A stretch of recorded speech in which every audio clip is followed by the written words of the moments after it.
Buenas tardes. Vamos a iniciar el acto primero con la oración del año jubilar de la misericordia que lo tendrán todos ustedes. Señor Arzobispo. En el nombre del Padre, y del Hijo, y del Espíritu Santo. Amén. Señor Jesucristo, tú nos has enseñado a ser misericordiosos como el Padre del cielo, y nos has dicho que quieres recorrer también a Él. Muéstranos tu rostro y ofrecemos la salvación. Tu mirada y el amor que no te evangelio y amateo de la salud del bien. A la luz de la Madre de tus cargas solamente una criatura. Y fuera de ello ruego de la tradición, y aseguro el paraíso al ladrón arrepentido. Haz que cada uno de nosotros escuche como corre la palabra que dices cada semana. Si conocieras el don de Dios, tú eres el rostro visible del Padre invisible, del Dios que manifiesta su omnipotencia, sobre todo en el don de la misericordia. Haz que en el mundo la Iglesia sea el rostro visible de ti, su Señor, resucitado de los muertos. Tú has querido que también tus ministros fueran revestidos de debilidad, para que sientan sincera compasión por los que se encuentran en la ignorancia o en el error. Haz que quien se acerque a uno de ellos se sienta esperado, amado y perdonado por Dios. Manda al Espíritu que consagra a nosotros su unión, para que el jubileo de la misericordia sea un año de gracia del Señor, y tu Iglesia pueda, con renovado entusiasmo, llevar la buena nueva a los jóvenes, proclamar la libertad a los prisioneros y oprimidos, y prescribir la amistad a los ciegos.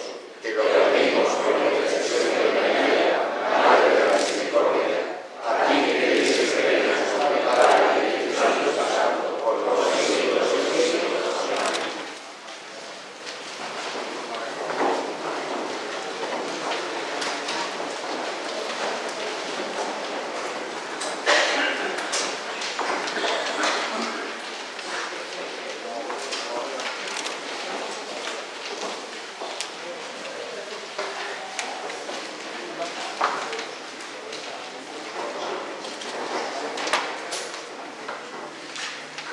Bueno, buenas tardes a todos. Saludarles, señor Arzobispo, al señor Obispo Auxiliar de Barcelona, a los miembros que me acompañan en la misa y a todos ustedes. Ustedes saben que este año el Seminario de Laicales, que ya está, Miguel Mañara ya está en su edición sexta, donde de febrero a mayo del año 2016, pues vamos a tratar el tema La Iglesia llena de misericordia al servicio de los pobres, tomando como base los dos documentos que la Santa Sede, el Papa, a través de la bula Misericordiae Vultus y la Conferencia Episcopal Española, en concreto la Comisión de Pastoral Social, que fue la que elaboró la Iglesia Servidora de los Pobres, pues van a ser los dos temas que vamos a manejar durante las 7 sesiones. En concreto, en esta, donde empezaremos a hablar de la misericordia, coordina la sesión el Camino Neopatrimonial y los equipos de Nuestra Señora, y colabora Manos Unidas. Agradecerles a todos la presencia y no me queda más que pasar la palabra al señor Arzobispo para que presente al ponente. Muy bien. Muchas gracias. También saludándoos a todos, muy especialmente a don Sebastián Tartabul Anglada, obispo auxiliar de Barcelona, que agradezco que aceptara mi invitación a dar esta conferencia. Monseñor Sebastián Tartabul nace en Ciudadela, de Lorca, en enero del año 1948. Estudió con las monjas de la Compañía de María y en el Colegio de los Salesianos. Ingresa en el seminario diocesano de Lorca en el año 59 y cursa en este seminario los estudios de humanidades, filosofía y teología. Después de estudiar la licenciatura en teología en la Facultad de Teología de Cataluña, se ordena en septiembre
sido delegado en medios de comunicación social de Menorca.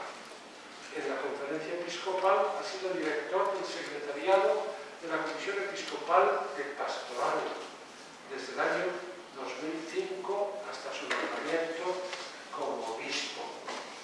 Tengo que decir que ha sido uno de los grandes directores de secretariados de comisiones episcopales en estos últimos años. Es verdad, créanselo usted.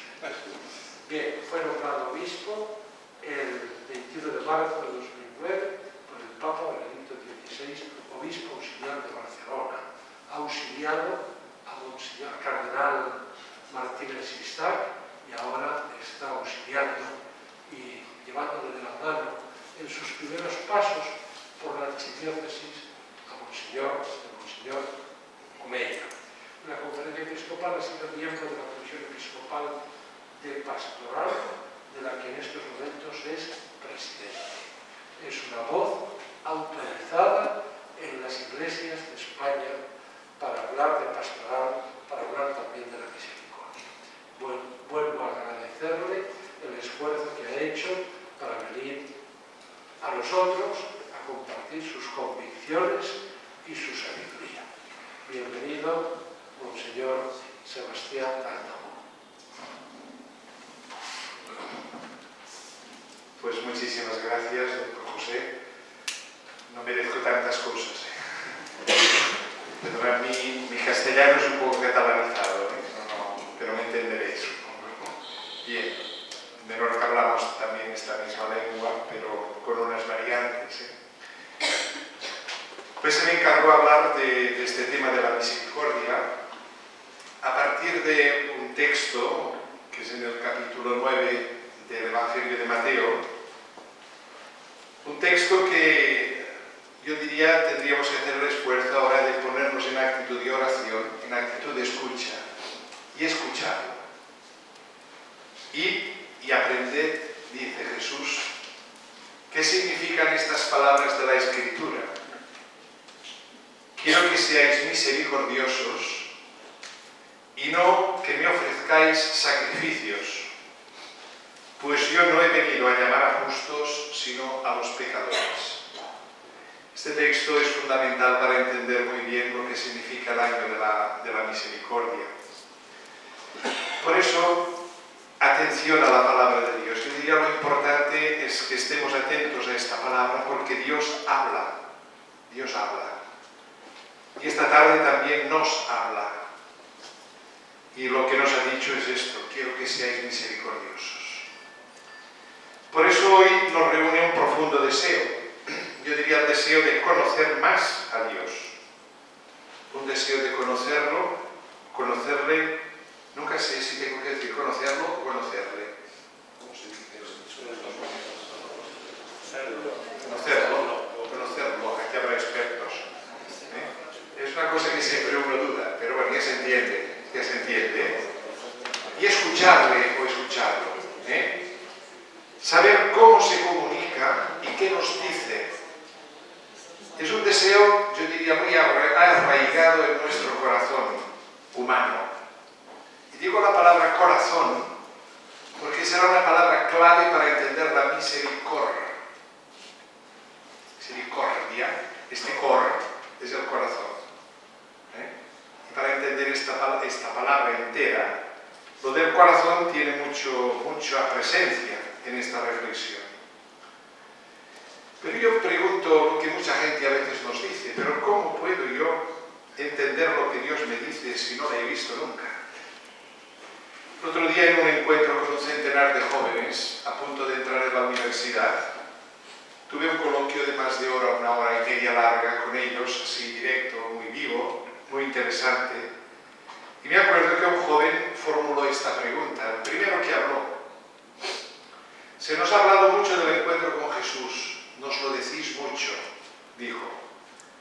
Y nos han dicho que esto es fundamental para un cristiano, el encuentro con Jesús. El Papa habla mucho de esto, de Evangelii Gaudium, empieza con esto. Dice, pero ¿cómo es posible este encuentro con una persona que no se la ve ni se la oye? Y decía en el fondo la pregunta pregunta que yo formulo es ¿cómo sé que Dios me habla? ¿Y cómo puedo yo descifrar lo que me dice? Yo, claro, en aquel momento hice lo que pude, porque me preguntaba cómo se escucha a Dios. Y lo primero que le dije fue, mira, Dios me habla cuando estoy dispuesto a escucharlo, escuchar su palabra, sobre todo. Dios me habla a través de la palabra de Dios, a través de la Biblia. A Jesús se le escucha a través del Evangelio. Pero es fundamental, les decía, mi disposición creyente de escuchar. A partir de ahí, yo diría, comentamos que Dios también nos hace llegar su voz a través de otros medios, como la propia conciencia bien formada, como la palabra de la Iglesia, la de tantas personas que nos hacen llegar la palabra, con su testimonio, con los signos de los tiempos. Y también les hablé de sus padres, la educación cristiana que les han dado, los padres que vinieron después a un encuentro de oración, unos 200 padres casi, y se emocionaron cuando yo dije esto, que ellos habían sido portavoces de Dios para sus hijos. Pero lo importante era la disposición creyente, a través de la catequesis. Por eso es importante entender muy bien que para creer uno tiene que querer creer. Esto me lo dijo un alumno en el instituto que había visto un gran descubrimiento que había hecho. Yo para poder creer, creo que tengo que querer creer. O sea, la voluntad es muy importante también porque es la respuesta. Entonces ahí está su palabra. Y la hemos escuchado al comienzo. Misericordia quiero y no sacrificios. Él ha hablado y podemos escucharle de nuevo. Y las veces que queramos, ya que no solo nosotros le hemos escuchado, sino que hay una tradición muy larga de escucha de la palabra de Dios. Y esto nos ha llegado, estas palabras de Jesús, a través del Evangelio. Por eso son palabras que él cita, el profeta Oseas, y luego lo actualiza ante el auditorio que tiene delante. Y añade al final, pensad que yo no he venido a llamar a justos sino a pecadores. Creo que a la hora de hablar de misericordia en este tiempo y con lo del año jubilar, hemos de escuchar mucho la lección que nos da el Papa Francisco. En la bula, en este documento de promulgación del año que anuncia y explica el jubileo de la misericordia, él dice que Jesús habla muchas veces de la importancia de la fe, más bien que de la importancia o la observancia de la ley. Es en este sentido que debemos comprender sus palabras cuando, estando a la mesa con Mateo y sus amigos, dice a los fariseos que lo contestaban porque protestaban porque comían con publicanos y pecadores. Y es cuando Jesús les dice, vayan y aprendan qué significa esto. Yo quiero misericordia y no sacrificios. Yo no he venido a llamar a justos, sino a pecadores. O sea, ante la visión de una justicia como mera observancia de la ley que juzga, dividiendo las personas en justos y pecadores, Jesús se inclina a mostrar el gran don de la misericordia que busca a los pecadores y les ofrece el perdón y la salvación. O sea, se comprende porque en presencia de una perspectiva tan liberadora y fuente de renovación, Jesús haya sido rechazado por los fariseos y por los doctores de la ley. Estos, para ser fieles a la ley, ponían solo pesos sobre las espaldas de las personas, pero así frustraban la misericordia del Padre. Y el reclamo a observar la ley lo hace Jesús no para obstaculizar la atención, sino sobre todo porque hay unas necesidades que tocan la dignidad de las personas. Este aspecto lo olvidaban mucho. Por eso él va mucho más allá de la ley y su compartir con aquellos que la ley consideraba pecadores permite comprender hasta dónde llega su misericordia. Creo que esto nos ayuda a entender a veces realmente a la hora de la misericordia en qué pensamos. Aunque hablaré después del concepto, a mí me hace pensar cuando las personas sencillas, aquello del mundo de las promesas, prometían a Dios un sacrificio, o hacían una promesa de hacer un peregrinaje descalzos. A mí, cuando estaba de rector en el santuario, mis primeros años de cura, yo que eres cura joven, te vienen a preguntar a una señora mayor, vino, 80 años tendría, y la casa de espiritualidad la tenemos en Menorca, en la montaña más alta, 357 metros, pero es la más alta de la isla. Y ahí va hasta el santuario, la casa de ejercicio, celebraba cada domingo allí. Y viene antes esta señora y le dice: ay, don Sebastián, yo había hecho una promesa, pero claro, había prometido subir a pie y descalza. La cuesta no estaba asfaltada en aquel momento. Dice: claro, con mis años, 80 años, y el médico me ha dicho que no lo haga. Y yo, la verdad, no estoy tranquila de conciencia. Le dije: mira, el médico tiene toda la razón y más autoridad que el cura para estas cosas. Por eso usted tranquila, ha prometido esto, el médico le dice que no le haga por cuestión de salud, adelante, usted no se preocupe. Pero ella me insistía: póngame una penitencia. Y ¿pero quién yo soy para imponerle a usted una penitencia? Póngame algo. Insistió, es como aquello de la viuda pobre del Evangelio, insistió. Llegó un momento que yo ya no pude deshacerme, y le dije: mire, ya que me lo está preguntando tanto, pruebe durante una semana de no hablar mal de nadie. Dice: que es difícil esto. Fue la reacción. Qué difícil es esto. Digo: mira, esto está en la línea de la misericordia, no está en la línea de los sacrificios. Si el médico le ha dicho que no haga este sacrificio, yo le digo: ponga un poco de amor a la gente y el Señor lo recogerá, supongo que bien. Nada, se fue, no sé si contenta o cómo se fue, pero vino a misa y todo, y nada, se fue para el pueblo. Y a media semana me la encontré por la calle, en Ciudadela, donde vivía. Y me saludó, dice: ay, ¿qué tal? ¿Cómo está? Sí, me acuerdo de usted, sí, del domingo, nos vimos allí. ¿Qué tal? ¿Cómo va? Dice: estamos a miércoles aún. Me hizo esta reacción, estamos a miércoles aún. Pues esto da a entender un poco realmente el sacrificio, la penitencia, hacia dónde tiene que llevarnos. No solo hacer un acto en que uno pueda quedar tranquilo imponiéndose algo duro, sino hacia el amor hacia las personas. Y siempre lo he recordado.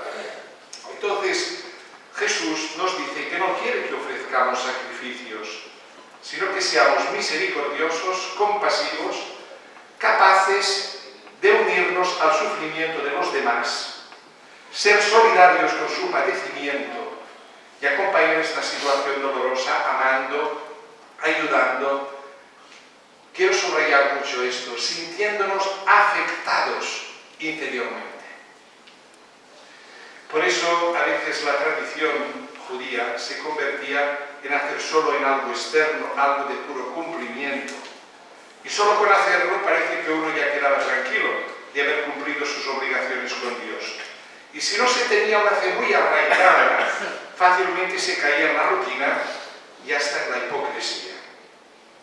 Por eso, de parte de Dios, en muchas ocasiones, los profetas denunciaban este modo de proceder que llegaba a ser una forma de manifestación religiosa de mera apariencia. En nombre de Dios decían, este pueblo, decían los profetas, este pueblo me honra solo con los labios, pero su corazón lo tiene muy lejos de mí. Ya podemos ver lo que Dios dice, lo que espera de nosotros: espera autenticidad, espera sinceridad, espera coherencia. Me acuerdo mucho, porque yo lo tengo en mi comisión en la conferencia episcopal, el encuentro que tuvimos con el Papa Francisco, muy al principio de su pontificado, era en mayo del 2013, cuando este encuentro que hubo en Roma de cofradías y hermandades, yo concelebré, éramos 6 obispos que concelebramos con él en la plaza de San Pedro, y un día muy lluvioso, y me acuerdo las 3 palabras que dijo en la homilía, dirigiéndose a las cofradías y hermandades. Y dijo: evangelicidad, poned el evangelio por delante de todo; eclesialidad, sentido de pertenencia a la Iglesia; y misionariedad, con conciencia de misión. Claro, esto nos ayuda a entender muy bien esto de la autenticidad, de la sinceridad y de la coherencia. Y fijémonos que en este texto que he dicho antes, este pueblo me honra solo con los labios, pero su corazón lo tiene muy lejos de mí, fijémonos que habla del corazón. Su corazón lo tiene lejos. Algo tiene que ver esta palabra para que entendamos bien entonces el significado de la palabra misericordia. Me gusta mucho lo que dice San Agustín cuando lo explica, en unos textos preciosos para entender la palabra. Él se pregunta, ¿qué es la misericordia? Y digo textualmente lo que él dice. No es otra cosa sino cargarse el corazón de un poco de miseria de los otros. La palabra misericordia deriva su nombre del dolor por el miserable.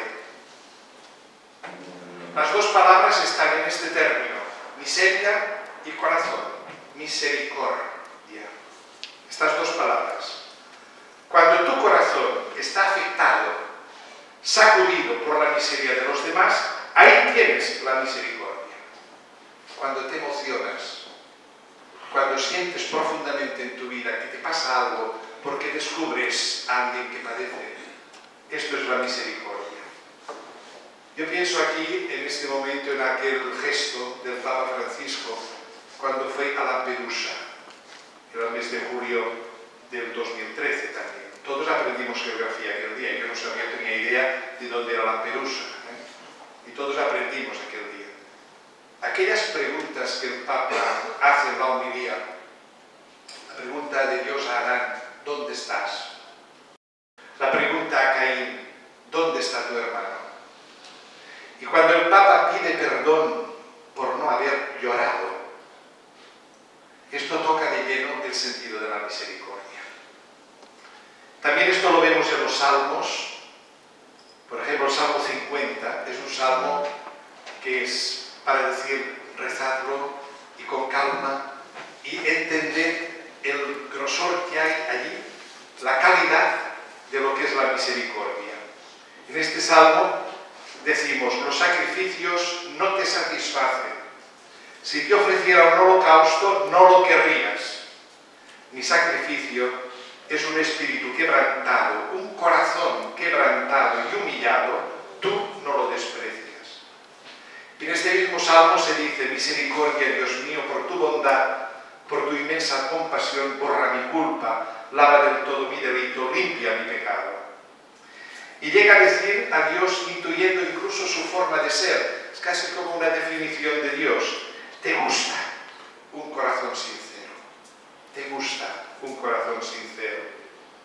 En mi interior me inculca sabiduría y también le pide con sinceridad, oh Dios, crea en mí un corazón puro, renuévame por dentro con espíritu firme, no me arrojes lejos de tu rostro, no me quites tu Santo Espíritu, devuélveme la alegría, afiánzame con espíritu generoso.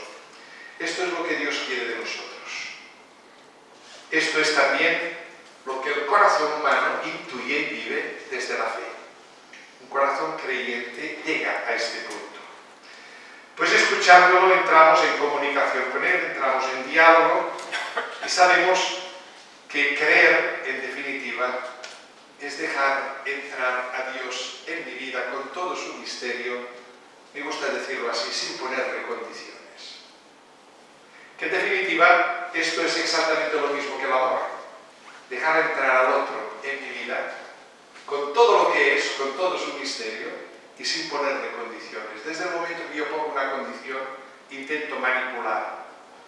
Por eso, acercándonos a Jesús, podemos descubrir cómo tiene que estar de limpia, yo diría, nuestra reacción y nuestra actitud para entender bien todo lo que Él nos dice. Sin embargo, para que sea así, necesitamos algo más. Necesitamos de nuestra parte, como decía, poner corazón. La capacidad de ver a Dios, esto es muy interesante lo que dice Jesús en el Evangelio, para poder ver a Dios nos pide limpieza de corazón, sinceridad, honradez, transparencia en nuestra forma de ser y de vivir. Y lo afirma Jesús en una de sus bienaventuranzas. Si digo el principio, seguramente diréis la segunda parte. Dichosos los limpios de corazón, porque verán a Dios. Aprobado, ¿eh? Estáis aprobados. Verán a Dios, verán a Dios. Este ver a Dios es posible desde la limpieza, desde la limpieza. Yo creo que esto tendríamos que aplicarlo a todo, yo diría, para entender esta presencia de Dios en nosotros. Hace medio año murió un hermano mío más joven que yo, periodista, trabajador de televisión, y poco antes de morir, 15 días antes en casa, que estuve de días en casa, hablamos mucho, y él me decía, a mí me toca hablar mucho en público, me decía. Dice, cuando hables, dice, mira a la gente en los ojos. Y dice, porque viendo tus ojos leerán tu corazón, me decía siempre. Me lo decía poco tiempo antes de morir. Él era cámara de televisión y siempre decía, cuando estoy detrás de la cámara, aquello es un ojo que ve la realidad, pero detrás de este ojo está mi ojo, que es el que tiene que transmitir después a los demás lo que este ojo ha visto a través de este otro ojo. Perdóname entender. Depende de mi actitud que a la gente le llegue bien el mensaje. Y a veces, pareció que era un chico muy honrado en su trabajo, le molestaba cuando tenía que ir a filmar o grabar determinados sitios, cuando le obligaban a filmar determinadas cosas que él no estaba de acuerdo. Incluso una vez, pobre, le denunciaron porque no quiso sacar unas imágenes de una celebración religiosa, pero hubo un político que quería salir a primera fila. Y se ponía siempre delante, y él lo esquivaba. Y le llamaron a la orden. Y el pobre, que era inocente y honrado, dice, es que me han llamado para esto, pero es que él no era el protagonista de la celebración. Y antes le había exigido salir muchas veces. Claro, dices, esto de la sinceridad del hombre y de lo que ves en nuestra vida es muy importante. Por eso, la cuestión que plantea la misericordia, sobre todo, es que Jesús va contra la hipocresía religiosa y contra la falsa religiosidad.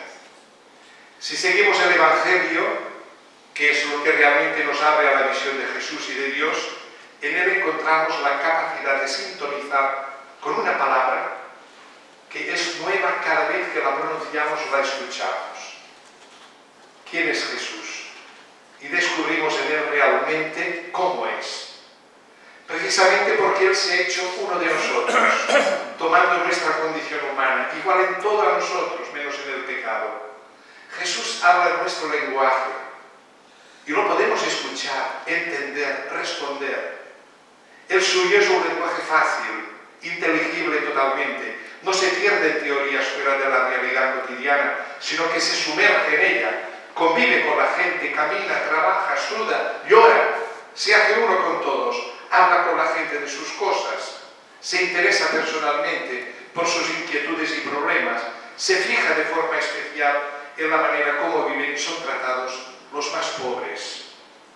Es extremadamente duro con los que se aprovechan de su situación de privilegio y, abusando del poder, hacen insoportable la vida a la gente con sus imposiciones legales y con su intolerancia religiosa. Jesús no tolera esta hipocresía, ni aguanta la mediocridad de su conducta, ni las apariencias en las manifestaciones religiosas y en su conducta moral. Vemos a Jesús poniéndose del lado de los pobres y con la única intención de decirles: Dios os ama, Dios es bueno, Dios es misericordioso, Dios es fiel, Dios os acompaña porque os quiere y sois sus preferidos. Por eso, algo será que Jesús tiene clara la elección que ha hecho Dios y cómo él habla de parte de Dios de esta elección. Cuando Jesús repite las palabras de Oseas y dice que lo que Dios quiere es misericordia y compasión y no sacrificios y holocaustos, está poniendo el dedo en la llaga de la hipocresía religiosa. Jesús ve que hay alguien que se está aprovechando de su condición para sacar tajada a su favor. Jesús tiene delante todo un grupo de individuos y grupos organizados que se dicen que se sabe muy bien la ley, se saben también todas sus trampas para burlarla. Y se dedican todo el día a meterse con la gente, a juzgar, a señalar con el dedo acusando a diestro y siniestro de no cumplir lo que está mandado y sobre todo a condenar, según ellos, su conducta equivocada y perversa. Llegan incluso a convertirse en jueces implacables que no toleran ni el mínimo incumplimiento de detalles de la ley hasta llegar al borde del ridículo. En nombre de la ley atacan, marginan a todos aquellos y aquellas que por su condición humana y social defectuosa no tienen parte en el grupo de lo que ellos llaman los elegidos. Jesús llega a llamarles, pues son unas frases muy duras, raza de víboras y sepulcros blanqueados, denunciando sus falsedades llenas de injusticia y vulneración de los derechos humanos. Todo esto estaba originado por un montaje de apariencia, porque los que eran tan exigentes con los demás no lo eran igualmente para con ellos mismos. Y Jesús dice de ellos: escuchad o haced, lo que ellos dicen, pero no hagáis lo que ellos hacen, porque dicen y no hacen. O también cargan fardos pesados sobre los hombros de los demás y ellos no son capaces de moverlos ni con un solo dedo. Los trata, como acabo de decir, de sepulcros blanqueados. Por eso Jesús ataca aquella moral envenenada de apariencia, de corrupción y de hipocresía. Por eso le resulta muy incómoda la actuación de Jesús. Y ya vemos la reacción que tienen con él constantemente, que incluso le lleva a la persecución y a la muerte. El Papa Francisco se refiere a este defecto cuando habla de una de las peores tentaciones de las personas que se tienen por religiosas en el momento actual. Y para nosotros, empezando por nosotros mismos, es para un gran examen de conciencia. Tentación que puede llegar a caer en la frustración y el pecado. El Papa habla de la mundanidad espiritual. El Papa dice: la mundanidad espiritual, que se esconde detrás de las apariencias de religiosidad e incluso de amor a la Iglesia, es buscar en lugar de la gloria de Dios, la gloria humana y el bienestar personal. Es lo que el Señor rechazaba a los fariseos con estas palabras: ¿cómo es posible que creáis vosotros, que os glorificáis unos a otros y no os preocupáis por la gloria que solo viene de Dios? Es un modo sutil, dice, de buscar sus propios intereses y no los de Cristo Jesús. Toma muchas formas de presentarse, de acuerdo con el tipo de personas y con los estamentos en los que se enquista. Por estar relacionada con el cuidado de la apariencia, no siempre conecta con pecados públicos y por fuera todo parece correcto.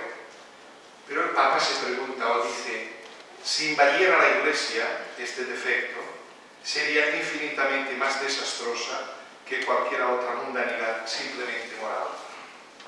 Con el esfuerzo, por lo tanto, de ser humildes y sinceros y también ayudarnos a nosotros a la conversión en este año de la misericordia, podemos preguntarnos si esta mundanidad espiritual también ha invadido sectores de la Iglesia, cuando vemos que muchos comportamientos de personas que se dicen religiosas están muy lejos del Evangelio porque buscan la apariencia, la vanagloria o el poder. Son las tentaciones que el primer domingo de Cuaresma reflexionábamos de Jesús. Y nos dice claramente este texto de Mateo del primer domingo de Cuaresma que Jesús vence estas tentaciones. Y las vence para enseñarnos a nosotros, la Iglesia, que podemos también vencerlas. Dice el Papa Francisco que esta mundanidad puede alimentarse especialmente de subjetivismo. Todo queda desvirtuado, dice, cuando nuestro yo se entroniza en el centro de todo y sobre el pedestal del orgullo que llega a desafiar a Dios, aunque mantenga normas religiosas de cumplimiento solo exterior. Cuando el Evangelio no es la primera preocupación y preferimos el culto a la caridad, al ejercicio de la misericordia, caemos de nuevo en una religiosidad que vive solo de la organización de la especulación, de la vanagloria y de la lucha por el poder. Y muchas críticas que se hacen a la Iglesia son a raíz de detectar en ella esta infección que nos enferma. Conoceréis aquel trozo del Papa en la Evangelii Gaudium cuando dice: prefiero una iglesia accidentada, herida y manchada por salir a la calle antes que una iglesia enferma por el encierro y la comodidad de aferrarse a las propias seguridades. No quiero una iglesia preocupada por ser el centro y que termine clausurada en una maraña de obsesiones y procedimientos.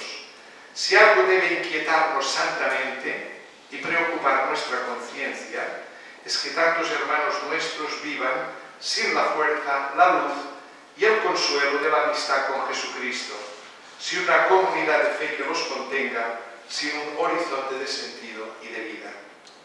Más que el temor a equivocarnos, dice, espero que nos mueva el temor a encerrarnos en las estructuras que nos dan una falsa contención, en las normas que nos vuelven jueces implacables, en las costumbres donde nos sentimos tranquilos, mientras afuera hay una multitud hambrienta y Jesús nos repite sin cansarse: dadles vosotros de comer. Es interesante este texto del Papa para una reflexión profunda. Y añade también, porque creo que es en nuestro ámbito que hemos de reflexionarlo siempre, que esta oscura mundanidad se manifiesta en muchas actitudes aparentemente opuestas, pero con la misma pretensión de dominar el espacio de la Iglesia. Y en algunos hay un cuidado ostentoso, dice, de la liturgia, de la doctrina y el prestigio de la Iglesia, pero sin preocuparles que el Evangelio tenga una real inserción en el pueblo de Dios y en las necesidades concretas de la historia. Creo que esta llamada a ir al Evangelio y preocuparnos cada día de conocer más y más el Evangelio tiene que ser nuestro primer objetivo, que creo que la gente nos lo está pidiendo. Cuando hablamos del Evangelio la gente nos entiende. Cuando ya ponemos interpretaciones y ponemos ideología, ya las cosas se enmarañan. Yo lo expliqué en un artículo que escribí en Vida Nueva hace mucho, lo que me encontré en una calle en Barcelona, iba con dos curas, y estábamos en el paso de peatones, esperando que se pusiera el semáforo verde, y dos señores a mi lado, se ponen a mi lado, nos miran, y que éramos cosa de esto nosotros, y me miran a mí, nos miran y dicen: por favor, dadnos el Evangelio. Esto fue la frase, en medio de la calle. Dadnos el Evangelio, que no os lo podéis dar a vosotros, porque las ideas nos están dividiendo. Las ideas, si parten, yo diría, del Evangelio y si parten de una conciencia formada, nos pueden ayudar mucho, pero cuando las separamos de esta raíz que da sentido a la vida, ciertamente creo que tenían razón. Yo les agradecí y se lo dije: mira, habéis evangelizado a un obispo y a dos curas, les dije. Luego el semáforo se puso verde, que ellos se fueron para allá y nosotros para allá. Ya no sé quiénes son, ni dónde están, ni nada. Pero digo, yo pensaba, mira que Dios en medio de la calle también te dice algo. Te dice algo en medio de la calle. Por eso veía tan importante la necesidad de recurrir al Evangelio. También puede traducirse, yo diría, todo esto en un esfuerzo de hacer realidad en nuestra vida todo lo que es una iglesia que se pone en movimiento de salida, como dice el Papa, de misión centrada en Jesucristo y de entrega a los pobres. Él dice: esta mundanidad asfixiante se sana tomándole el gusto al aire puro del Espíritu Santo. Podemos respirar con esto. La alternativa es con el Espíritu o sin el Espíritu. Cuando dejamos actuar el Espíritu en nuestra vida, todo cambia. Esto en las confirmaciones, los jóvenes no lo preguntan mucho. El año pasado me lo decía un joven antes de la confirmación. Dice: ¿qué experimentaré yo después de la confirmación? ¿Qué le dices? Un joven que te pregunta esto antes de la confirmación. Yo le decía en broma: era un cambio de cara seguramente, un cambio de actitud seguramente. Pero ¿cómo lo voy a notar?, me decía. Que ahora son muy jóvenes, tienes que ayudarles a reflexionar. Dice: mira, tú notas cuando amas a una persona. Claro.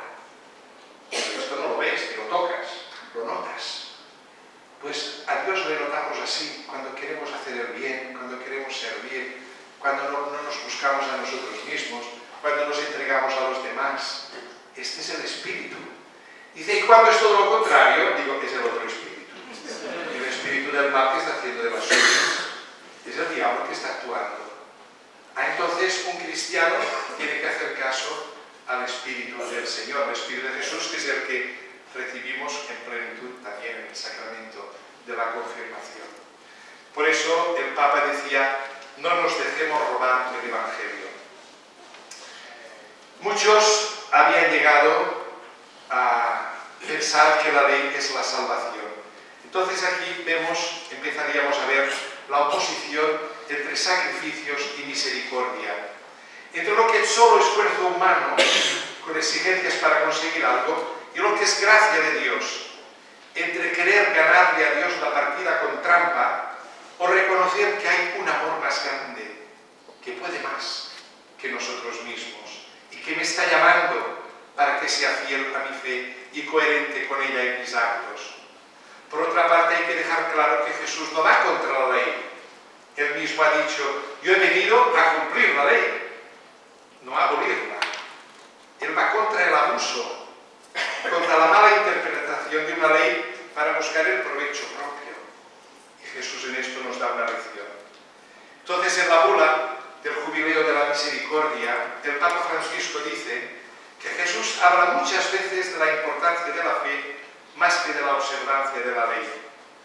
Jesús se inclina a mostrar el gran don de la misericordia que busca a los pecadores para ofrecerles el perdón y la salvación. Y se comprende, como he dicho, porque en presencia de una perspectiva tan liberadora y fuente de renovación, Jesús haya sido rechazado por los fariseos y por los doctores de la ley. Esto, para ser fieles a la ley, ponía solo peso sobre las espaldas de las personas, pero así frustraban, son palabras del Papa, la misericordia del Padre. Este texto de la bula Misericordiae Vultus del Papa Francisco nos sitúa, por tanto, ante la importancia de algo tan fundamental para nuestra vida cristiana como es el ejercicio de la misericordia. Jesús toca un punto clave de su misión, que es el anuncio del amor ilimitado de Dios y del perdón llevado hasta el extremo, como lo más esencial de su mensaje liberador. En el año jubilar de la misericordia, oramos al Señor para que nos ayude a pensar cómo es nuestro corazón, qué significa misericordia en nuestra vida, qué quiere decir cuando Él dice misericordia quiero. Solo conocemos la misericordia de Dios, y esto es muy importante subrayarlo, cuando ha sido derramada sobre nosotros, sobre nuestros pecados, sobre nuestra miseria. Aquel que no ha experimentado este perdón de Dios en su vida, difícilmente lo podrá comunicar a otros con esta misma transparencia. Por eso, con esta frase, Jesús, el Hijo de Dios, pide a los que le critican que imiten su amor y su misericordia. Y aquí me gusta un trozo, me parece muy importante, que a mí me ha llamado mucho la atención, en el número 14 de la bula, cuando el Papa habla de la peregrinación. Y podemos poner la peregrinación, todo lo que significa este traslado que va con el cuerpo, pero con el corazón, y hay un proceso también de conversión. Dice, la peregrinación es un signo peculiar del año santo, porque es el icono del camino que cada persona realiza en su existencia. En la vida podemos tener la convicción de ser peregrinos, que andamos con confianza, y la confianza nos hace caminar, o turistas, y no digo nada contra los turistas, es menor que vivimos de esto. O turista, lo digo turista en el sentido simbólico, de aquel que ha comprado un billete, exige que le lleven y tiene un billete de vuelta. Está seguro totalmente. Por eso puede exigir mucho. Un peregrino que recorre su camino hasta conseguir la meta anhelada. También para llegar a la Puerta Santa se hace este proceso, una peregrinación. Esto será un signo del hecho que también la misericordia es una meta a conseguir y que requiere compromiso y sacrificio.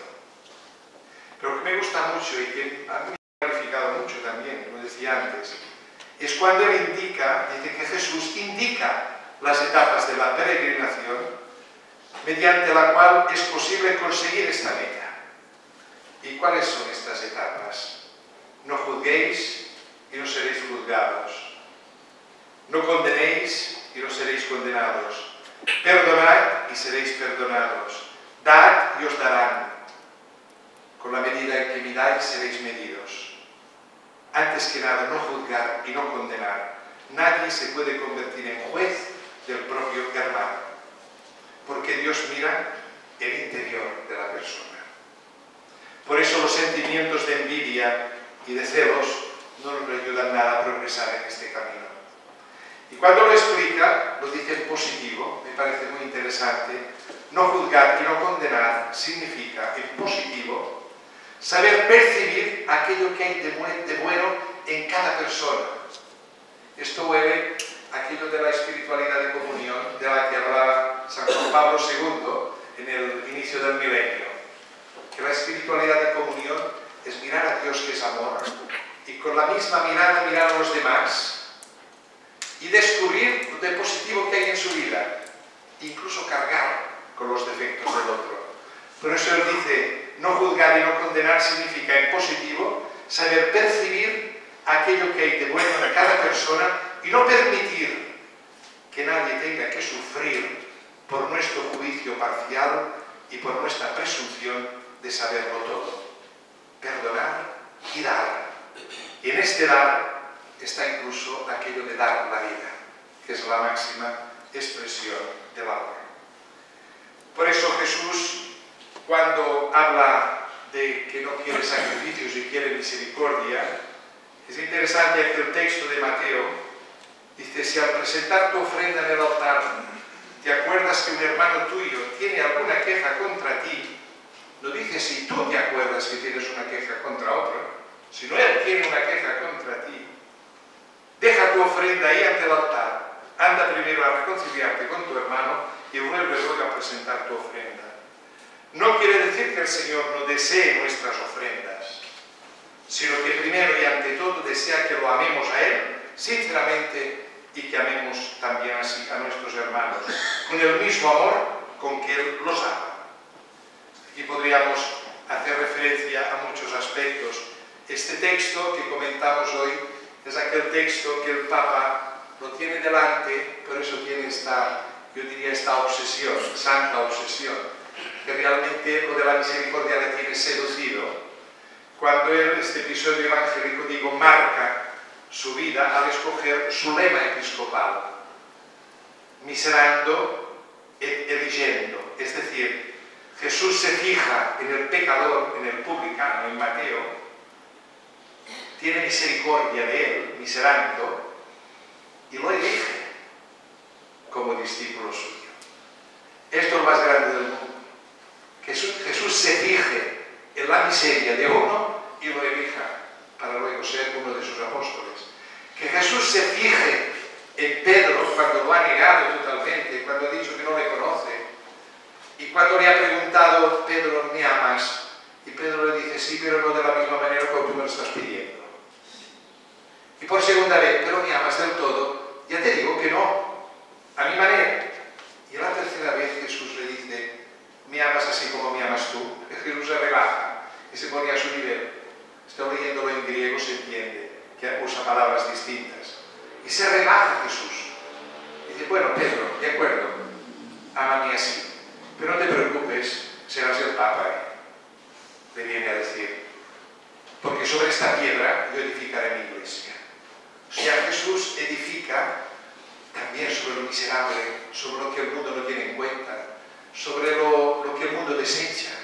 Y esto es un secreto del cristianismo, que explica muchas cosas de por qué el cristianismo existe desde hace 20 siglos o más de 20 siglos.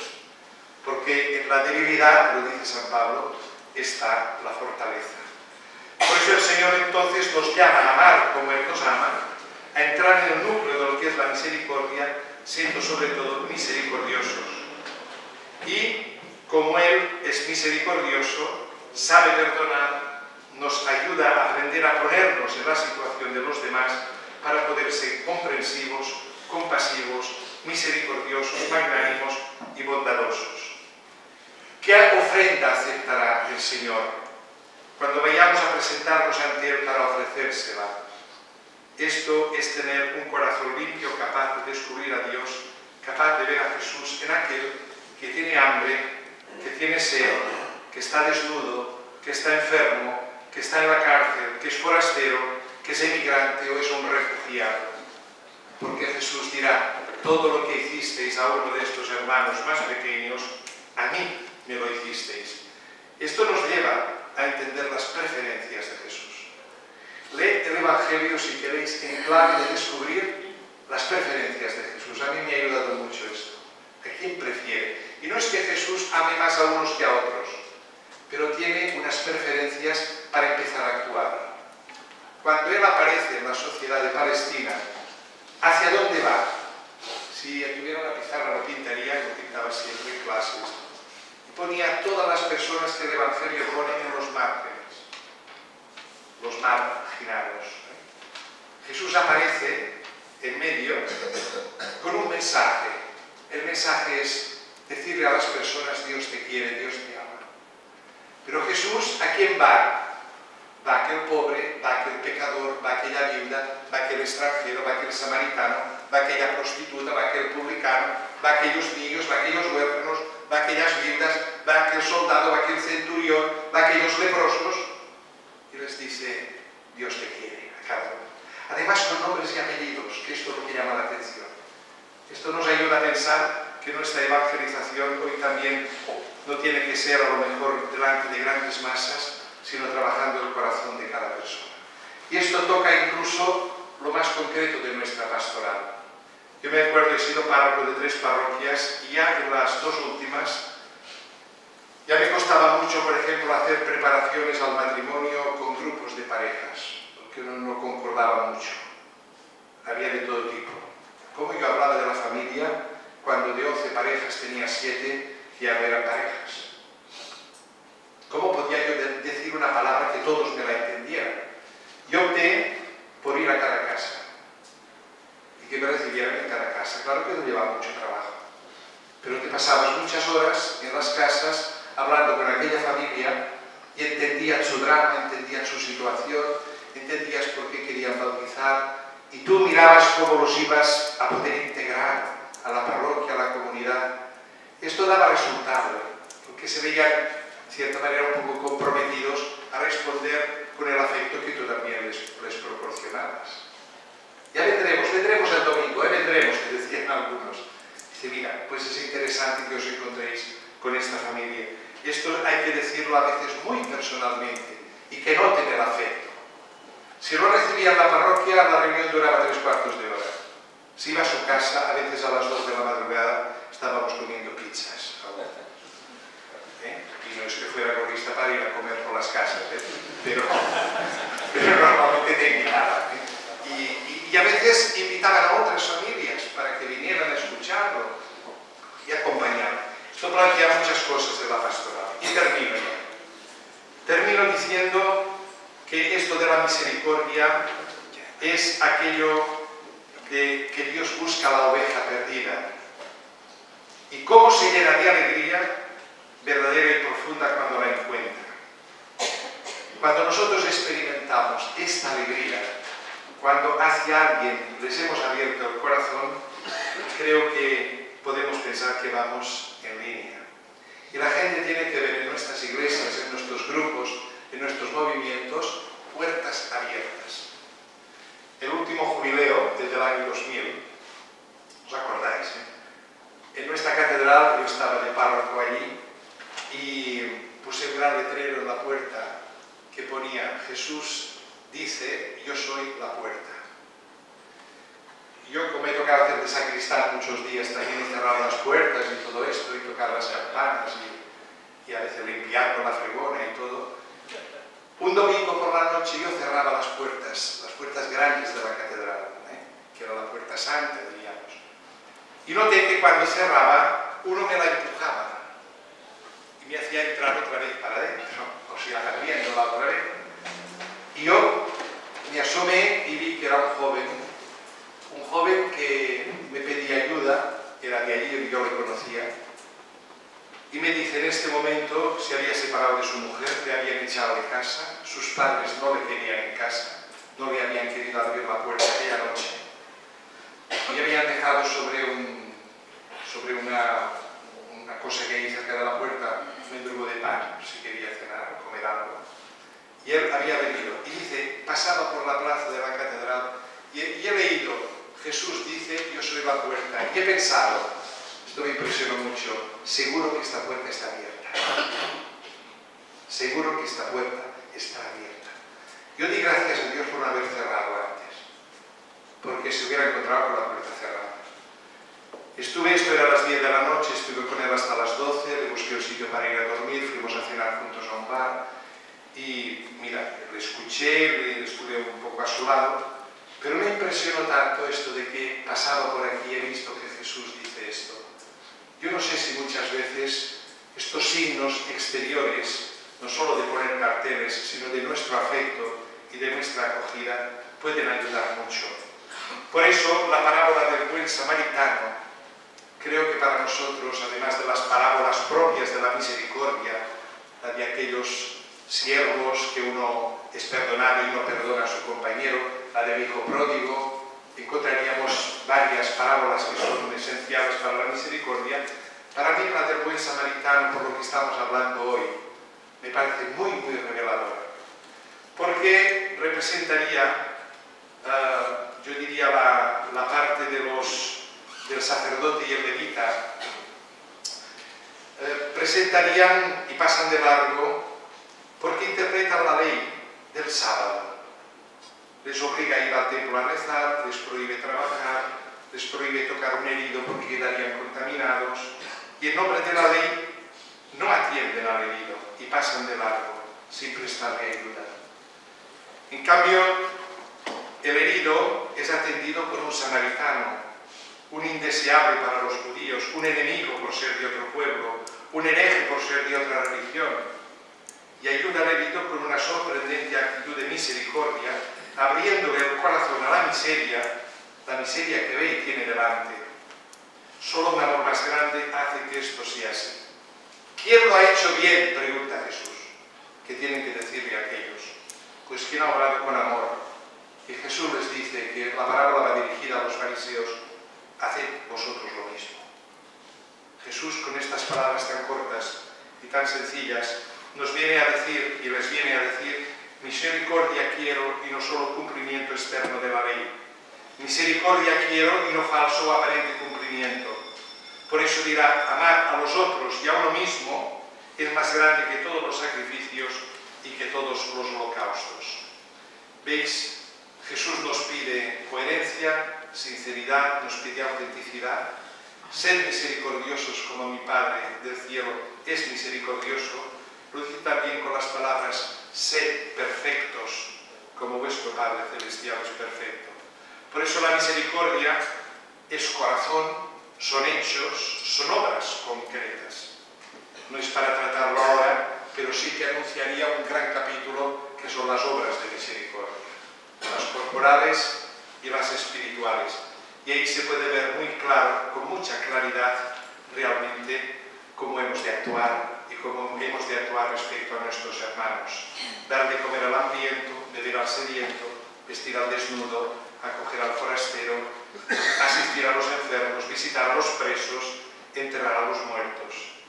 Y las espirituales, dar consejo al que lo necesita, enseñar al que no sabe, corregir al que hierra, consolar al triste, perdonar las ofensas, soportar con paciencia las personas molestas, rogar a Dios por los vivos y por los difuntos. El domingo pasado estuve toda la mañana en la prisión de mujeres de Barcelona, en Barras, y me impresionó porque era para explicarles un poco el jubileo. Y yo pensaba: ¿qué puede decirle a los presos? Cuando el Papa, incluso en la carta, dice que la puerta de la celda puede ser la puerta santa. ¿Cómo convertimos la puerta de la celda en puerta santa? Lo que yo vi, vinieron, de las 120 que son, vinieron unas 50 o 60 a la misa. Y me impresionó que la homilía, me hicieron muchas preguntas durante la homilía, y yo también les preguntaba a ellas cómo hablaban de la misericordia. Me impresionó tanto que es para hacer un artículo profundo. Desde la situación que estaban, cómo vivían el amor de Dios. Y cómo vivían, una dijo, es que yo no dudo que Dios me quiere, pero la sociedad me ha hecho así. Y veíamos mucho el problema fuera de la cárcel, además de los problemas que tienen dentro. Pero hablando de la misericordia, hacían como una llamada a este amor del que tanta necesidad tienen. Yo me impresioné mucho y me emocioné en algún momento porque me estaban haciendo la homilía a mí. Yo estaba escuchando realmente personas que me hablaban en nombre de Dios porque realmente lo vivían. Y digo, en estas situaciones extremas, cuando vamos a ver un enfermo, cuando estamos a su lado, cuando incluso estamos en silencio, allí encontramos la voz del Señor que nos llama a la misericordia. No tan solo nosotros respecto a ellos, sino ellos respecto a nosotros, que somos los que, en este sentido, somos más evangelizados aún. Pues nada más, muchas gracias. Perdonad que me haya alargado un poco más, tal vez.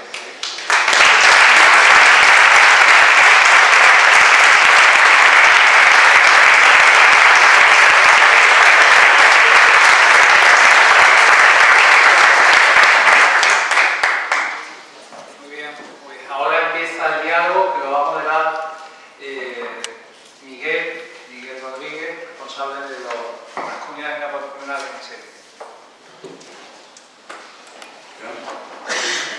Bueno, pues ánimo, os invito a preguntar a don Sebastián, a intervenir. Esto, para mí, más que una conferencia, es una llamada a la conversión personal. Para mí, porque he tocado un tema muy sensible y un tema tan rico como la misericordia. Bueno, pues si alguno quiere hacer alguna pregunta, con mucho gusto. O una reflexión. Una reflexión, es posible. O alguna corrección también. No, yo.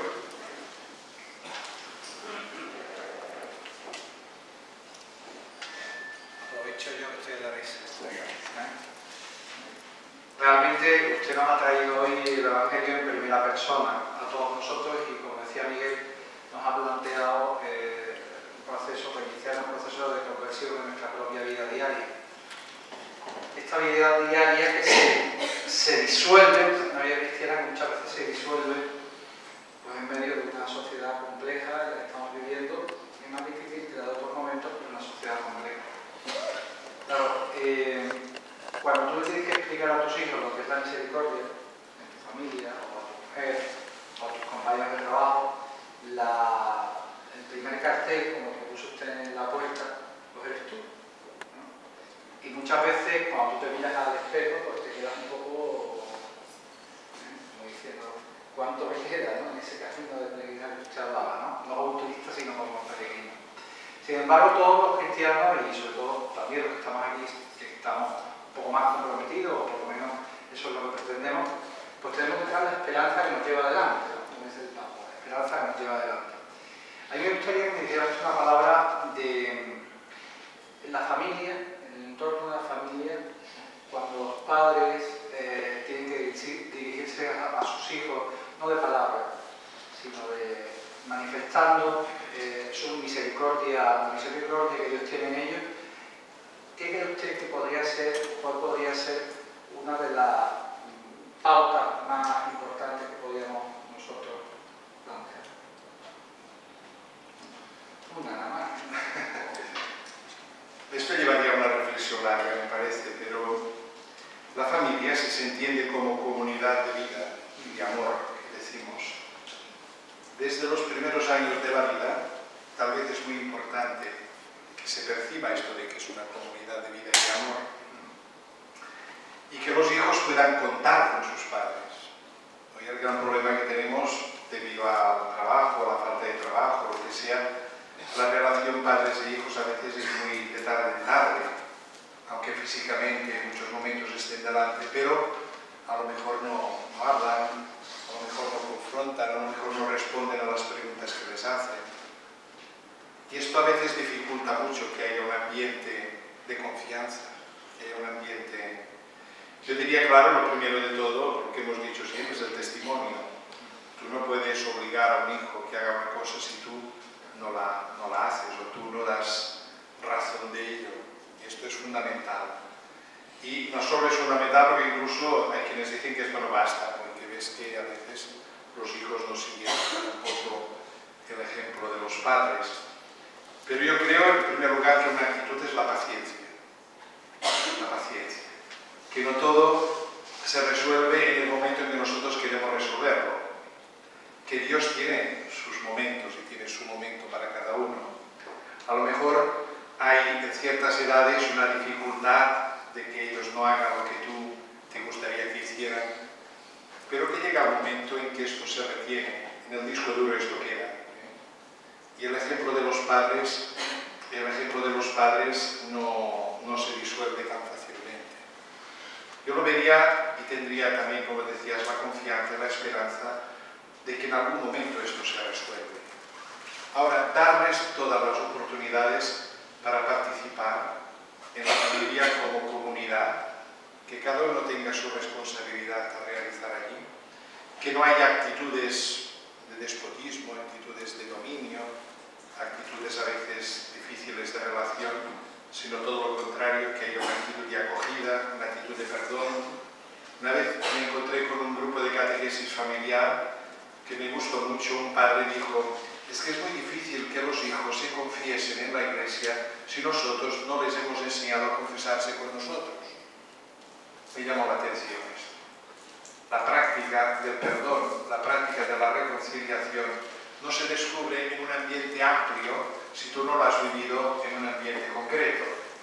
Que la práctica del perdón y de la reconciliación en una casa es, yo diría, motivo para entender la necesidad que tenemos de un perdón que tiene que venir de Dios sacramentalmente. Claro, la familia, yo diría, lo tiene todo. Es la pequeña iglesia, como dice el concilio, en la que está todo. Que la familia tiene que hacerse realidad, yo diría, lo que es la transmisión de la fe, pero también el acompañamiento de la fe. Ahora, tener paciencia, esto sí que lo digo, porque no todo se realiza en el momento. Es un proceso que uno tiene que ver, lo vemos en la catequesis, que ahora hablamos mucho del proceso catequético o itinerario. Claro, no se resuelve todo el primer día. Una carrera no se acaba el primer año. Tampoco exiges el primer año lo que exigirás el quinto curso. Y hay que ir poco a poco, sembrando poco a poco.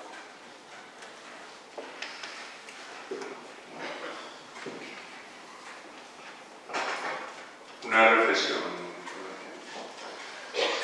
Hemos hablado muchísimo de la contraposición entre ley y misericordia, y también las obras de misericordia, lo que hay que hacer. Pero un aspecto es el efecto de la misericordia en el que la recibe. A ver si nos puede decir algo sobre eso. He intentado decir algo de esto. Cuando he dicho, cuando uno se siente afectado.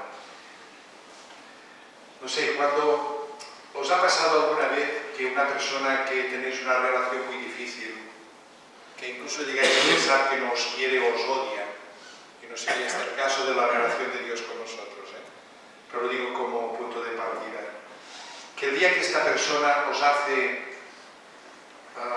os mira con otra cara, os dice una palabra amable, os acoge, os abraza, nos pasa algo dentro, por el golpe de efecto, diríamos, no me lo pensaba, es que no me lo creía, es que parece imposible, decimos.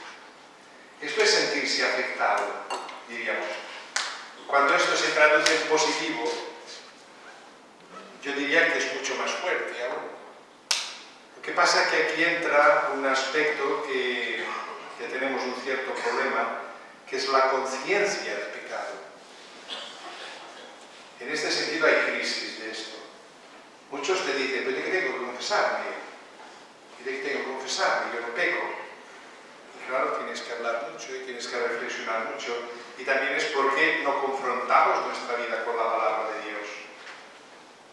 O sea, nuestra falta de conciencia cristiana, y por eso he dicho que leéis el Evangelio, tenéis el Evangelio, lo lleváis dentro del bolso, el Evangelio, para decir cosas. Yo dije una misa en Barcelona, se sorprendieron mucho, porque era la conferencia de San Marcos, y en la homilía les dije, digo, supongo que todos tenéis el libro de vuestro fundador, y todos me miraban con una cara así, pero es el fundador, y San Marcos escribió un libro.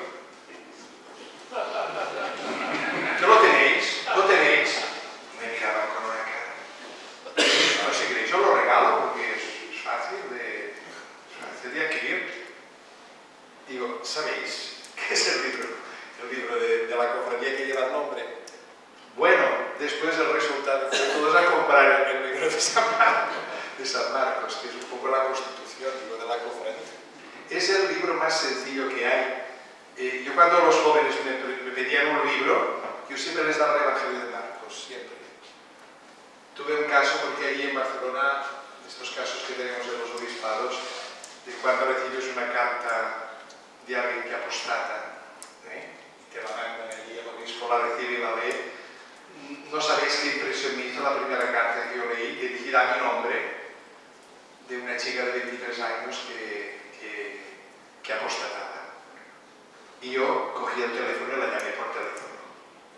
Quedó tan sorprendida que no sabía qué hacer. Bueno, y vino. Y me acuerdo que de los diálogos interesantes, difíciles, duros en algún momento, pero entusiasmada con leer la palabra de Dios y la Biblia. Yo quedé sorprendido. Lo digo porque le regalé el Evangelio de Marcos, que lo habíamos editado nosotros. Y me dijo que lo leería cada día, que se replantearía mucho las cosas. Y tuvimos un diálogo muy largo. Yo digo, es que el Evangelio no es un libro como otro. La palabra de Dios, dice la carta a los hebreos, que es viva y es eficaz. Y esto, si somos creyentes, hay que creerlo. Hay que creerlo. Cuando leemos la palabra de Dios, no leemos un libro cualquiera. Si yo regalaba el Evangelio de Marcos, es porque le decía a Dios, cuida, que te toca a ti trabajarlos. O sea, la palabra de Dios es eficaz. Y yo creo que es muy importante que la tengamos, que la leamos, que subrayemos. Las Biblias tendrían que ser como los coches, que hemos de cambiarla de vez en cuando. Porque se ha estropeado, porque se ha roto, porque está muy subrayada, porque las páginas que hay mucha... ya lo de la vuelta. Me acuerdo del instituto, yo di clase durante 20 años a los chicos de BUP, primero, segundo y tercero de BUP. Tenía 500 alumnos, aquello era una cosa. Y un día les dije, ¿tenéis Biblia en casa? Todos, sí, bueno. ¿Y qué tal la Biblia? Bueno, si está ahí en el armario, está en la estantería. Y llegaron a casa y un chico dice a su padre, a su madre al mediodía, ¿tenemos Biblia? Dice, claro, somos cristianos. ¿Y dónde está la Biblia? En aquel armario y arriba del todo, aquellas Biblias que vendían gruesas así. Dice, está muy arriba y no llegamos a cogerla. Y la bajó y hizo así. Dice, creo que no la leéis mucho, no la leéis mucho. Y su padre y su madre allí, bueno, hicieron lo que pudieron. Te lo comentaba. Lo digo porque es importante para nosotros los cristianos la referencia, al menos el Evangelio. El día de Pascua, el sábado de Pascua, allí en mi parroquia falleció una chica, digo una chica de mediana edad, tuvo un infarto fulminante. Había venido el Jueves Santo, venía a misa siempre el viernes, en la tarde del sábado, antes de la vigilia pascual, falleció. Yo fui a su casa y su hermano dice, mira que hemos encontrado. Tenía la Biblia con 35 puntos puestos dentro de la Biblia, 35 papeles, todos escritos. Y me impresionó que en uno de tantos, que era la lectura del Jueves Santo, había un trozo de la Biblia que yo había hecho, escrita. Cuando iba a su casa, ella cogía la Biblia, cotejaba el texto que habían leído en la misa y luego lo reflexionaba y escribía. 35 puntos puestos dentro de la Biblia. Dices, se lo creía, ¿eh? O sea, la palabra de Dios, leerla, tiene que ser algo muy personal también. Aunque uno no sepa leer mucho, lea un trozo, y este trozo tiene tanta cosa que puede ayudarme mucho. Y copiar un texto que me gusta, rezo un salmo, copiar una frase que me gusta. Yo solía decir mucho a la gente, tened una libreta pequeñita y vais apuntando cosas, porque lo que allí está escrito es lo que realmente la palabra de Dios trabaja en vuestro corazón. ¿Ves? Estos detalles sencillos, estos libros que se editan cada mes, allí en la parroquia yo los regalaba a todos los enfermos. Allí teníamos unos 150 personas suscritas. Cada mes recibían esto, que está las lecturas, está la oración, está un pequeño comentario. Y yo iba a muchas casas y veía que la gente esto lo usaba. Daría muchos ejemplos de estos que hacen falta. Si a los cristianos a veces tiene que ser un libro, la Biblia o el Evangelio, que no tiene que caernos de las manos. Y no hemos de estar avergonzados de traerlo dentro del bolso o donde sea, o abrirlo en el metro. En el metro, digo, en el autobús, donde casi por la calle no irás leyendo, pero en algunos momentos sí.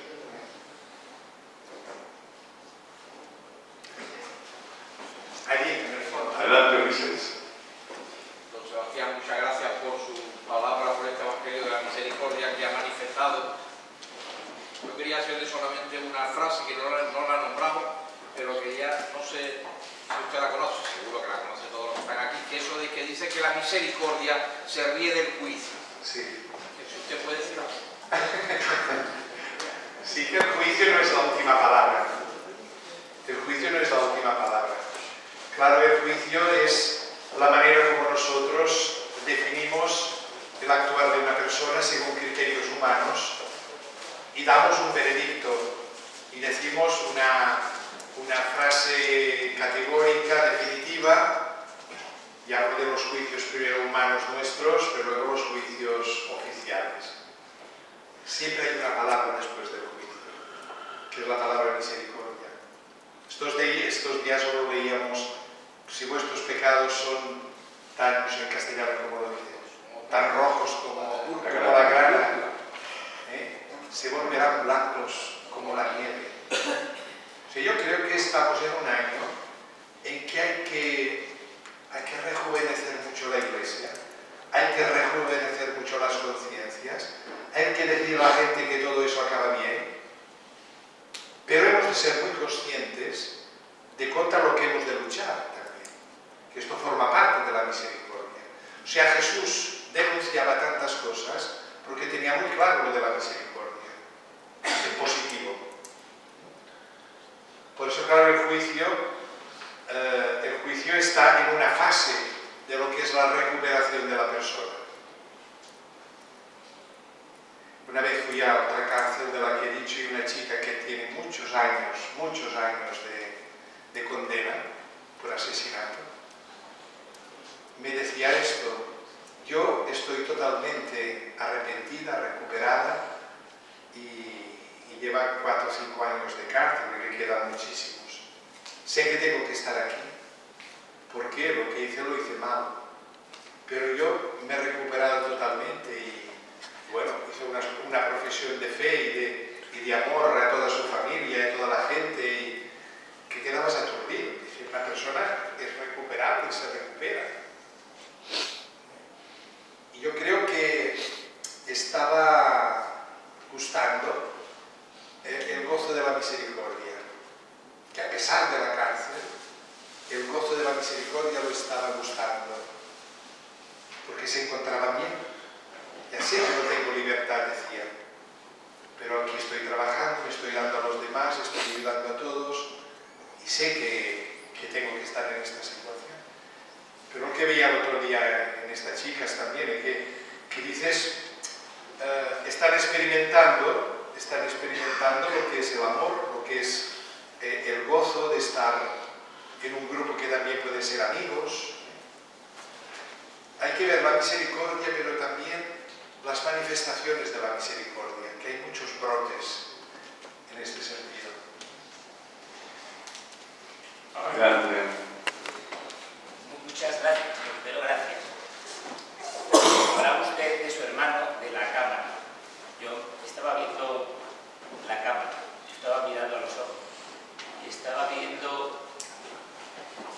Santo. Hablaba Miguel de una llamada a la conversión, que si me veía yo hoy aquí, no una necesidad. Pero siempre tengo la misma pregunta. ¿Cómo pasa uno de ser un legalista a ser un hombre de la misericordia, por mucho que quiera? La ley tiene el sentido de pedagogo, diríamos. La ley es para defender al más débil, siempre. Si no existieran las leyes, los pobres no tendrían defensa, a nivel humano, a nivel civil. Lo que pasa es que las leyes tienen que ser justas, y hay veces que hay leyes injustas. En la Biblia y en los Salmos, cuando se habla mucho de las leyes injustas o de los injustos, es esto.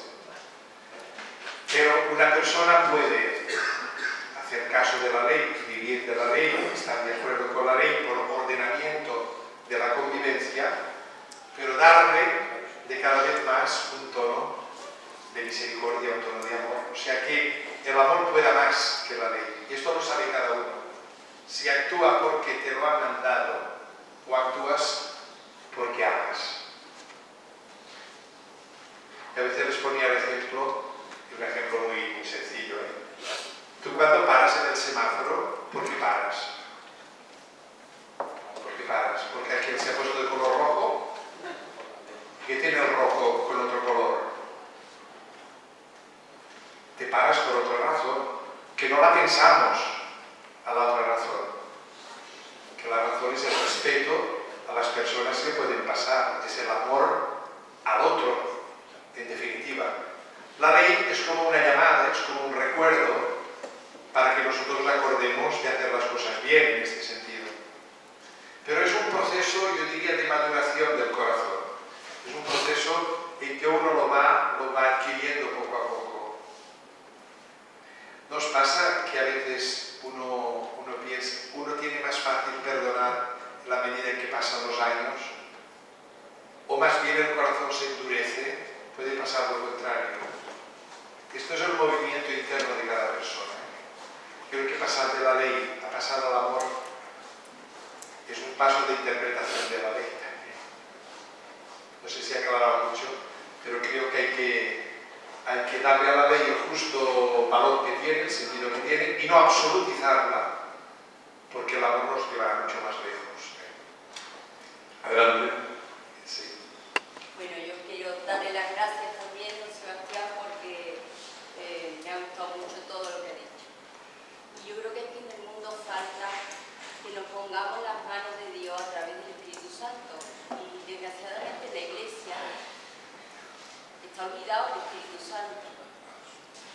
Porque todo lo que usted ha estado diciendo es fruto, ese amor, esa misericordia, es fruto de que avivemos ese Espíritu Santo dentro de nosotros. Solo pidiéndolo podemos llegar a transformarnos en personas que verdaderamente estemos en ese camino de amor, de misericordia, en el camino de Dios.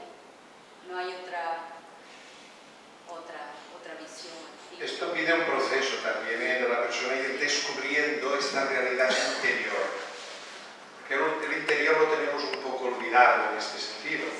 Actuamos por movimientos muchas veces exteriores, por impresiones y es una cosa muy sencilla. Yo en mi pueblo había uno de estos hombres, un hombre tendría él 50, 55 años, estos que en el pueblo todos se ríen y todos hacen mofa de él y borracho, que muchas veces bebía mucho, me lo encontraba en el bar muchas veces, a mí me quería mucho. Era un trabajador del ayuntamiento, de estos que limpian por las calles, o les dan trabajos muy bajos. Y siempre me decía a mí, soy muy devoto del Espíritu Santo. Y veías esta persona, pobrecita, que no sabía ni leer ni escribir, y era tan devoto del Espíritu Santo. Y bueno, y un día me lo encontré, en el bar había tenido una vez con un grupo de jóvenes un altercado, porque le estaban emborrachando. Yo tiré los vasos de la barra y le dije al camarero que le diera un vaso de leche en lugar de lo que le estaban dando a aquellos. Bueno, aquello fue un poco como aquello del oeste, ¿sabes? No daban pistolas, pero quedó la cosa un poco... Era un bar que iba cada día a tomar café. preparaba las homilías a veces allí también, de rebote. Pues un día me lo encuentro, el día de Pentecostés precisamente, a la salida de la catedral. Él pasaba todo, bueno, aquel día iba, digo, Ovegario, se llama Ovegario, digo, ¿sabes qué día es hoy? Me mira y dice, ¿hoy? El día del Espíritu Santo. Mire, si no lo sabe. Digo, a ver, dime para ti quién es el Espíritu Santo, que siempre me lo dices. El Espíritu Santo, como si me dijera, no lo sabes, el Espíritu Santo es Dios dentro de mí. Dijo esto, tan sencillo. Con la teología que hemos estudiado llegamos a la misma conclusión. Dios dentro de mí. Yo sé que Él me quiere, que Él me acompaña, que lo tengo siempre conmigo. Y tengo que hacerle caso, me decía. Una cosa tan sencilla. Pero hoy ya hemos de decirlo muy claramente, a los jóvenes lo digo mucho, hoy es la convicción de que alguien te quiere, de que está contigo y que te ayuda constantemente. Y si tú le haces caso, toda la oración que es aquello de tratar de amor, Santa Teresa, con aquel que me ama. Aquello de que el ancianito delante del cura de Ars, él me mira y yo le miro. El año pasado me pidieron una conferencia, todo un grupo, que explicara qué hay que hacer cuando nos ponemos así en la iglesia con los ojos cerrados. Y cuando hacemos adoración al Santísimo y nos ponemos todos allí, ¿qué hay que hacer? Preguntas tan sencillas como esta. Y esto no hay una manita mágica para explicarlo. A mí me pasó en un funeral, perdona que cuente alguna cosa, en un funeral. Yo no lo hacía yo en mi parroquia, yo estaba detrás, claro, que hay muchísima gente. Allí en Menorca se hacen por ahí ese bulto allí con el cadáver presente. A la hora del mediodía, los funerales los teníamos a la hora del mediodía o a las 6 de la tarde. Pero a la hora del mediodía, claro, los que salían del trabajo tenían una hora, tenían que volver al trabajo a las 3, a veces se alargaba mucho porque se daba el pésame toda la gente después de la misa. Yo estaba entre el mogollón de gente detrás de la iglesia, metido allí en medio. Los que venían del bar, porque durante la misa algunos iban al bar, luego entraban. Yo estaba en medio de todos estos. Y el cura, después de la comunión, se sienta en la sede. Y uno hace así, estaba a mi lado, y dice, ¿pero ahora qué hace? Ahora se ha sentado, mira qué hora es. Y el otro le dice, se ve que no sabe lo que tiene que hacer. Dices, la gente a veces nos ve así. Ahora no sabe lo que tiene que hacer.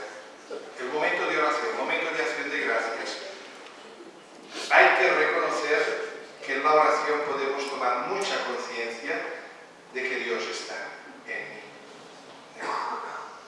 Y ayudar. Aquello que se nos decía en los ejercicios este año que me gustó mucho, que la oración es un poco mirar a Dios con qué cara me mira. Me gustó mucho eso. Uy, y a veces haces así.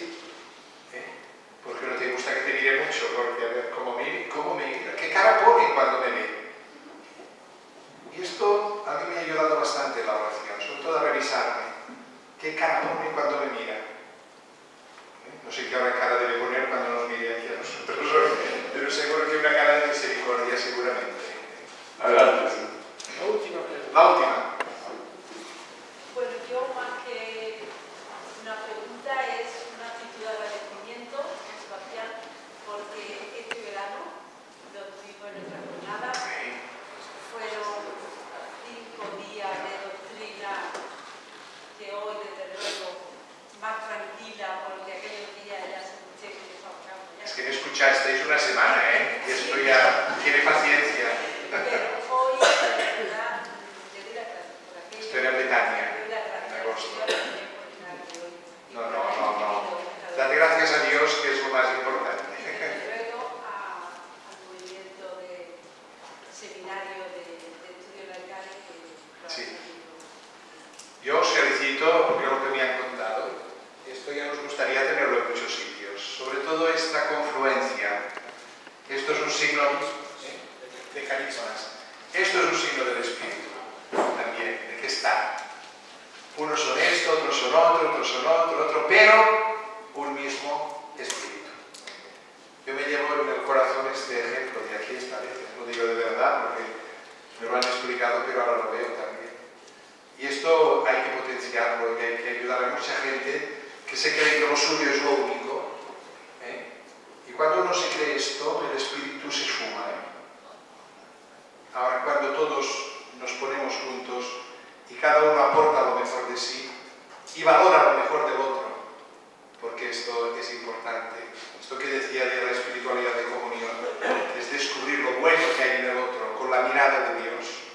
Esto nos transforma y nos convierte. Muy bien, pues yo termino felicitando a don Sebastián Alcaúl por su preciosa conferencia con un estilo pues, muy pastoral, muy cálido y un estilo muy vivencial. Se transmitía con todo aquello que nos has dicho que lo estás viviendo. Muy agradezco el esfuerzo de venir hasta Sevilla y te felicito por tu conferencia.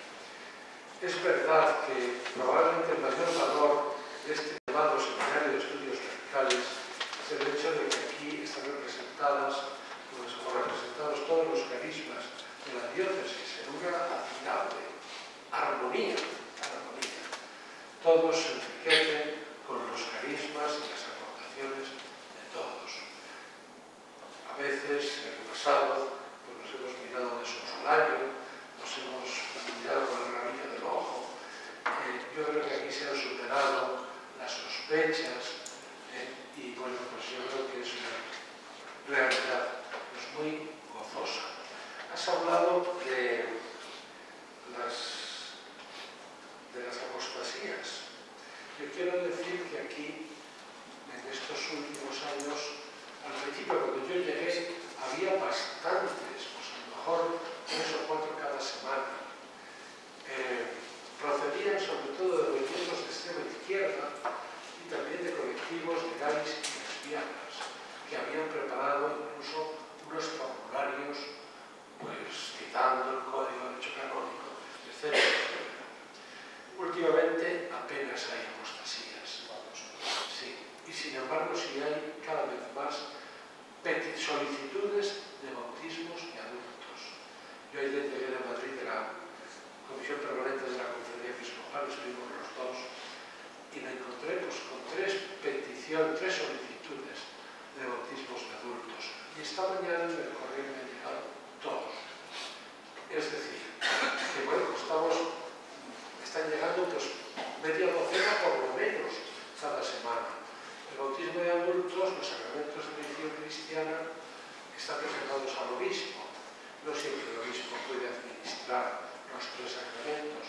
Entonces tiene que pasar por manos del obispo la solicitud para firmar y delegar pues, en un vicario episcopal, incluso en un párroco. Bueno, pues es un dato positivo. Han disminuido notablemente las apostasías y están creciendo como la espuma las solicitudes de bautismo.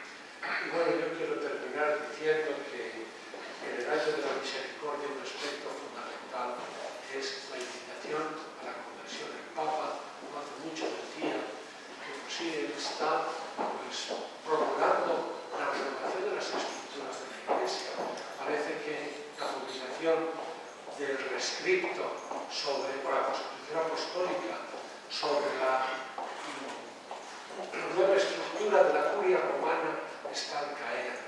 Pero el Papa decía que más que la renovación de las estructuras, le importaba la renovación y la conversión de las personas, nuestra propia conversión. Bien, pues que aprovechemos el año de la misericordia para convertirnos.